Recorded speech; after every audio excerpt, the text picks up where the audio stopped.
let's take a look at the top headlines this hour.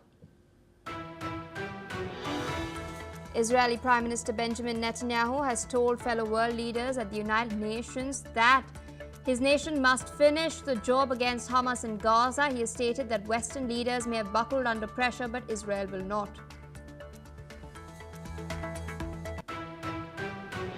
Russia has launched 115 drones overnight, striking Vinitsia's critical infrastructure. Ukraine, meanwhile, shot down 97 of these drones. However, 17 hit their targets across 6 regions.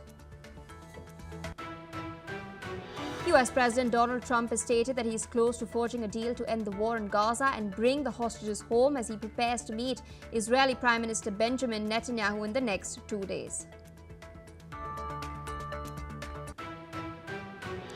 Ukrainian President Volodymyr Zelensky has stated that reconnaissance drones violated Ukraine's airspace, and these could have flown from Hungary to check the industrial potential of Ukrainian western border areas. Iran has summoned its ambassadors from Britain, France and Germany for consultations following these countries' decision to trigger the reinstatement of UN sanctions. The move comes after the European nations reinstated repealed UN Security Council resolutions against Tehran. Meanwhile, the French envoy to the United Nations has stated that the planned return of these UN sanctions on Iran will not spell the end of diplomacy. Paris has stressed that channels for negotiation must remain open, even as pressure mounts over Tehran's nuclear activities. The U.S. State Department has announced that it will revoke Colombian President Gustavo Petro's visa due to his actions during a pro-Palestinian protest in New York, slamming them as incendiary. Meanwhile, Petro urged U.S. soldiers to disobey orders and called for nations to contribute soldiers to an army larger than that of the United States.